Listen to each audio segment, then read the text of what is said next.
हर रोज एक नई कहानी देखने के लिए चैनल को सब्सक्राइब करें और बेल आइकन दबाना ना भूलें। माया दो सहेलियां थी। वो दोनों कॉलेज में साथ पढ़ती थी। रीना माया के घर गई उससे मिलने।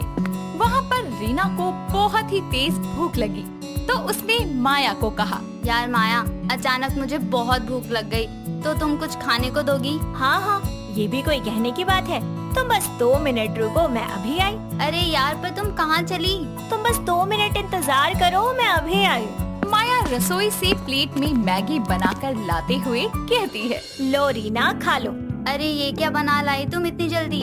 मैगी, बस 2 मिनट में हो जाए रेडी। अच्छा, तो तुम मैगी बनाने गई थी? हाँ, लो तुम खाओ, देखो कैसी बनी है। अरे वाह, क्या मैगी बनी है, एकदम यम्मी और टेस्टी। तुम भी खाओ। हाँ, मैं खा लूंगी, पहले तुम खाओ। तुम्हें अच्छी तो लगी ना? सच में यार, बहुत टेस्टी बनी है। मेरा तो मन कर रहा है तेरी वाली भी खा जाऊं। तो खा लो ना, मना किसने किया है? अरे नहीं यार, पहले ही बहुत खा चुकी, अब फिर मुझे भी तो घर जाना है। जैसे तेरी मर्जी, आती रहना। इसी तरह ये दोनों सहेलियां बार बार किसी न किसी बहाने से मैगी खाती रहती थी, जिस कारण इनको मैगी खाने का चस्का लग गया। अचानक रीना छुट्टी पर चली गई, वो भी कई दिनों के लिए। तब माया उसके घर गई और वहाँ उसने रीना को बीमार हालत में देखा तो उसे बोली, हेलो रीना, कैसी हो तुम? देख लो खुद ही कैसी हूँ मैं। पर कुछ दिन पहले तो तुम ठीक थी, अचानक से क्या हो गया तुम्हें? मेरे पेट में अचानक दर्द होने लगा। तब मैंने अस्पताल में चेक करवाया तो पता लगा कि मेरे पेट के अंदर मैदा इकट्ठा हो गया है, जिसके कारण मेरे पेट में इन्फेक्शन फैल गया। ओह, लेकिन ये इतना मैदा कहाँ से आया? अरे और कहाँ से आएगा, ये जो रोज रोज मैगी खाते हैं ना, उसी का नतीजा है। अच्छा, तुम ठीक तो हो ना, या अभी भी इलाज चल रहा है? हाँ, काफी लंबा इलाज चला, अब भी चल रहा है, पर अब मैं पहले से ठीक हूँ। मैं भी तुझे कभी कभी मैगी खिला दिया करती थी, तो मुझे तेरी भी चिंता हो गई। नहीं यार, मैं रोज रोज मैगी नहीं खाती, वो तो कभी कभार तुम्हारे साथ खा ली तो बस, और वो तो कब के पच भी गई होगी, और मैंने तुम्हें मना भी किया था। हाँ यार, काश मैंने उस समय तुम्हारी बात मान ली होती, तो आज मेरी ये हालत ना होती। मैं तो तुम्हें खुशखबरी देने आई थी, लेकिन तुम तो, चलो कोई नहीं, जल्दी जल्दी ठीक हो जाओ। खुशखबरी? कैसी खुशखबरी? मेरी शादी तय हो गई है, तुम जल्दी से अपनी तबीयत ठीक कर लो, फिर मेरी शादी में आना। हाँ, मैं जरूर आऊंगी, तुम चिंता मत करना। ठीक है, चलती हूँ, अपना ख्याल रखना। फिर कुछ दिन बाद माया की शादी राज नाम के लड़के से हो गई। रीना भी ठीक ठाक हो गई थी। अब उसने डर के कारण मैगी खाना छोड़ ही दी थी, लेकिन माया को अभी भी मैगी का चस्का था, पर खाने का नहीं बल्कि मैगी बनाने का चस्का। एक दिन उसकी सास सुधा उसे कुछ बनाने के लिए बोलती है, अरे बहू, बड़ी जोरों से भूख लगी है, जल्दी कुछ बना दे। ठीक है माँ जी, लेकिन क्या बनाऊँ इतनी जल्दी? देखो, रसोई में जाकर जो कुछ भी जल्दी से बन सकता है वो ही बना के ले आ।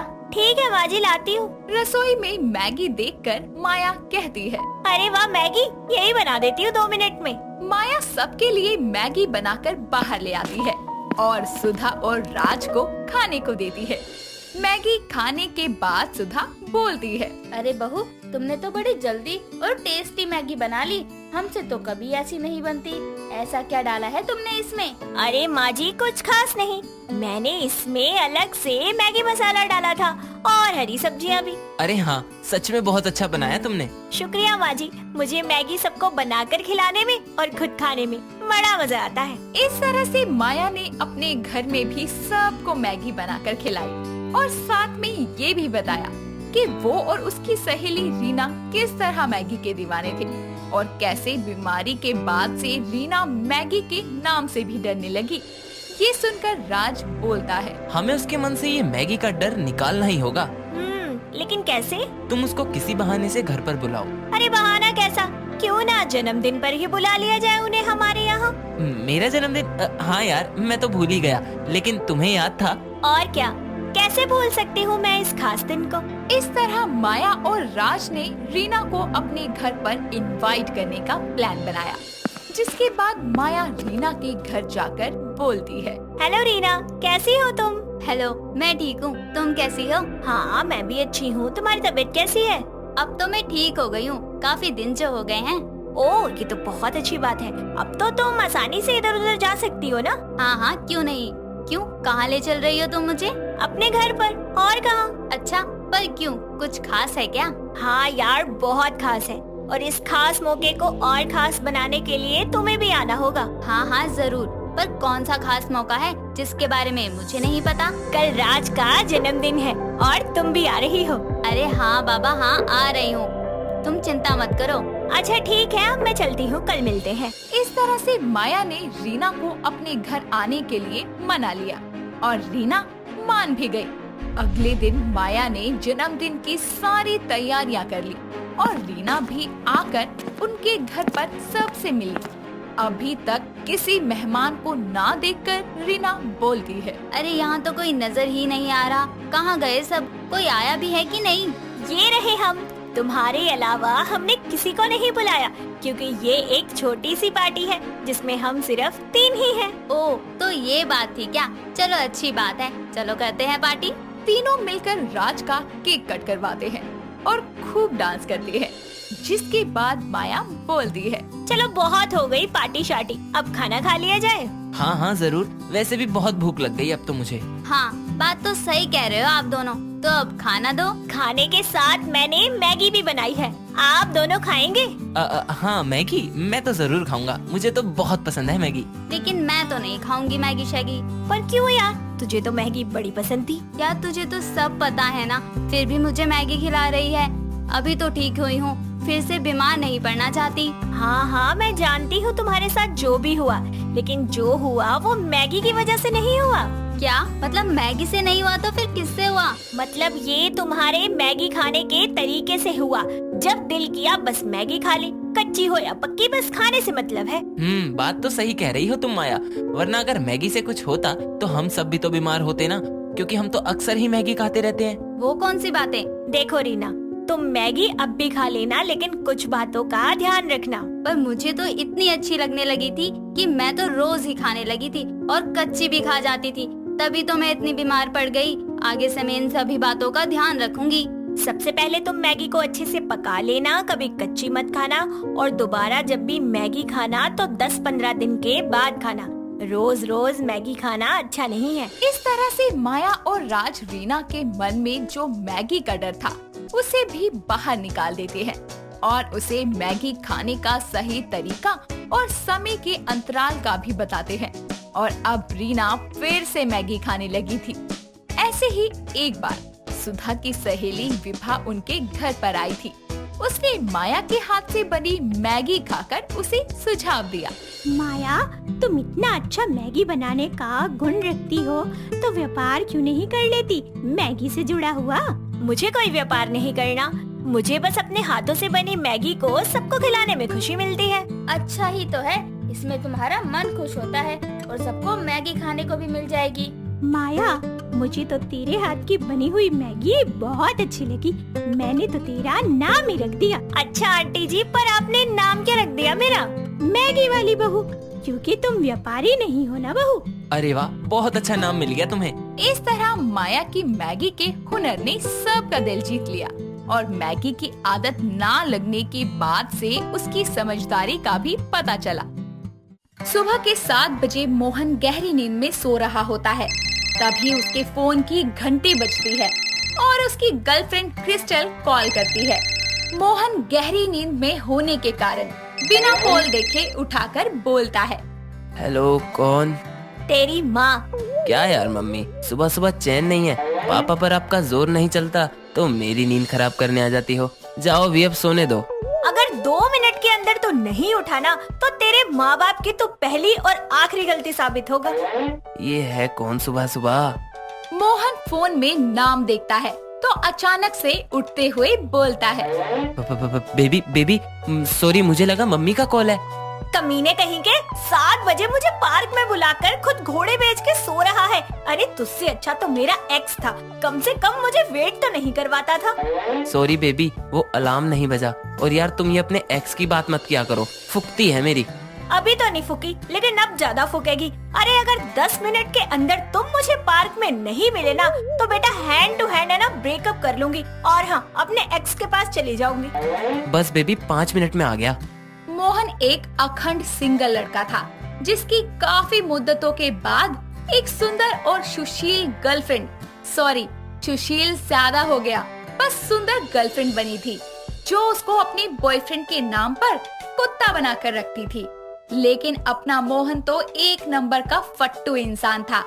गर्लफ्रेंड को खो ना देने के चक्कर में वो उसकी वाहियात बातों को भी बड़े प्यार से माना करता, जैसे कि 5 मिनट में पार्क पहुंचने वाली।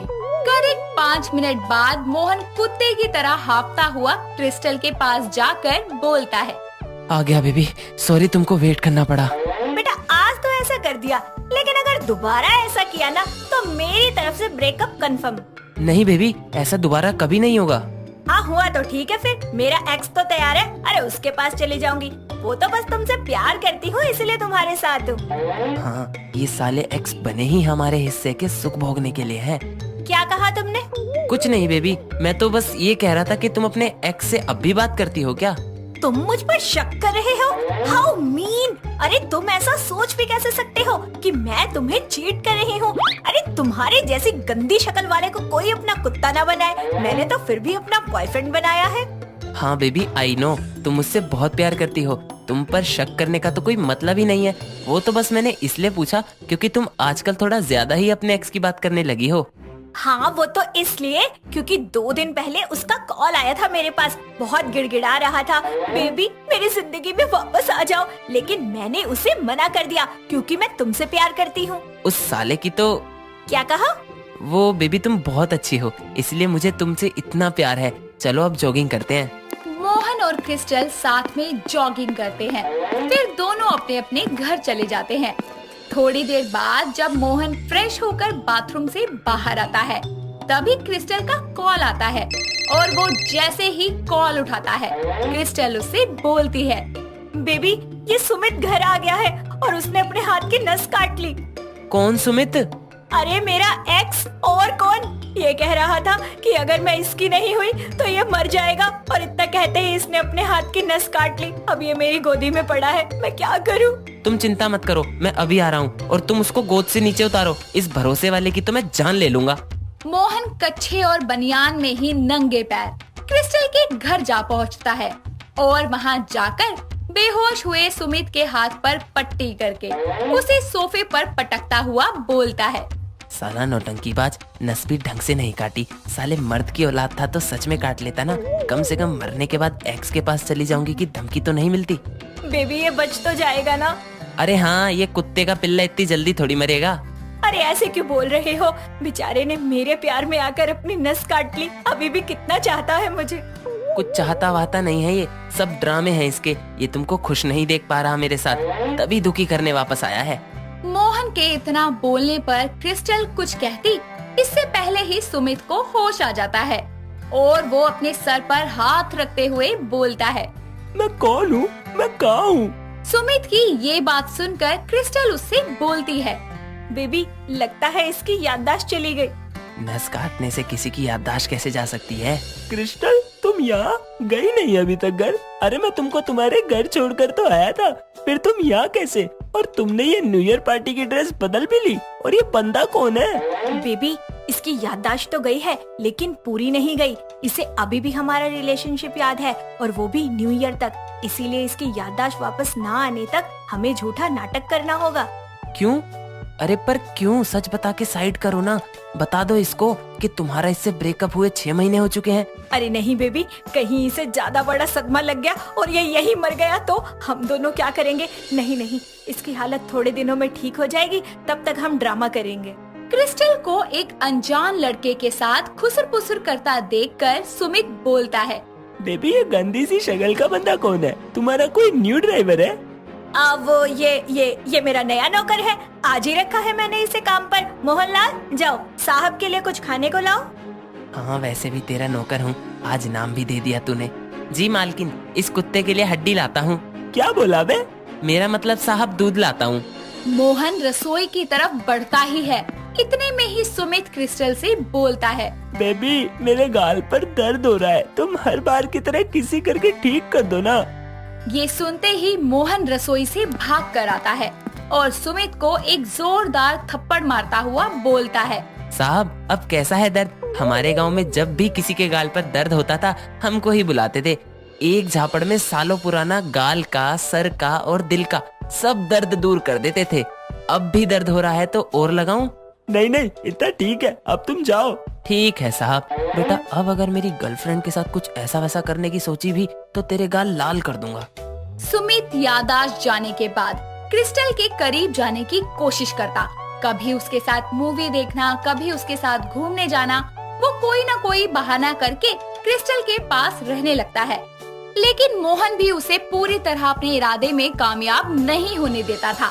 एक दिन सुमित घर में अकेला था और क्रिस्टल किसी काम से बाहर गई थी। मोहन सो रहा था। तभी सुमित क्रिस्टल के कमरे में जाकर उसकी एक ड्रेस को गले लगाकर बोलता है, मेरी जान, मेरी क्रिस्टल, तुमसे ब्रेकअप करके मुझे तुम्हारी कमी का एहसास हुआ था। अब कुछ भी हो जाए मैं तुमको उस छुछुंदर मोहन से छीन कर रहूंगा। अब तक मैं एक्स था, पर अब उसको ना बना दिया तो मेरा नाम भी सुमित नहीं। इस झूठी याददाश्त का बहाना करके तुम मेरे पास तो आ ही गई हो, जल्द ही साथ भी होगी। मोहन सुमित की ये बात सुन लेता है, जिसके बाद उसके सामने सारी सच्चाई आ जाती है कि सुमित अब तक नाटक कर रहा था और वो इसकी वीडियो बनाकर सबूत के तौर पर रख लेता है। थोड़ी देर बाद जब क्रिस्टल घर आती है तो मोहन के वीडियो दिखाने से पहले ही क्रिस्टल उससे बोलती है, मोहन, मुझे लगता है कि हमें सुमित को सब कुछ सच सच बता देना चाहिए, क्योंकि मैं तुम्हारे और उसके साथ धोखा नहीं करना चाहती। मैं जान चुकी हूँ कि तुम मुझसे बहुत प्यार करते हो और एक पुराने रिश्ते की वजह से मैं तुम्हें खो नहीं सकती। ये सब तुम कह रही हो, जो अब तक हमेशा अपने एक्स के पास लौटने की धमकी देती थी? वो बस इसलिए क्योंकि मैं नहीं चाहती थी कि तुम मेरे एक्स की तरह मेरी बेकदरी करो। मुझे बस तुम्हारा प्यार चाहिए था और कुछ नहीं। बदले में मैंने तुम्हें ऐसा ट्रीट किया ताकि तुम मुझे कभी छोड़ कर न जाओ। प्लीज, मैं उन सारी चीजों के लिए तुमसे माफी मांगती हूँ। सच्ची तुम्हारी बातों ने आज मुझे एहसास दिला दिया कि कोई भी एक्स उस रिश्ते में फुट नहीं डाल सकता जहाँ प्यार दोनों तरफ से हो। I love you baby. I love you too baby. चलो अब उस नमूने को घर से निकाल देते हैं। क्रिस्टल सुमित को सारा सच बताकर अपने घर से जाने के लिए बोलती है, जिसके कारण सुमित की सारी प्लानिंग धरी की धरी रह जाती है। और जाते जाते मोहन सुमित के कान में बोलता है, साले, जो मेरी बंदी की ड्रेस तो अपने बैग में लेकर जा रहा है ना, उसको वापस रख दे। और हाँ, दोबारा कभी आने की सोची भी ना तो मेरे पास तेरा सच्चाई कबूलने वाला MMS है। वो मैं क्रिस्टल को दिखाकर तेरी दोस्ती भी तोड़वा दूंगा, इसलिए दिख मत जाइयो। चल अब निकल पहली फुर्सत में। सुमित का सारा प्लान मोहन के प्यार के आगे फीका पड़ जाता है और क्रिस्टल को बिना कोई सबूत दिखाए मोहन उसे वापस हासिल कर ही लेता है। दोस्तों, अगर आपको ये कहानी पसंद आई तो इसे लाइक करें, शेयर करें और कमेंट करके बताएं कि कहानी में आपको सबसे अच्छा क्या लगा।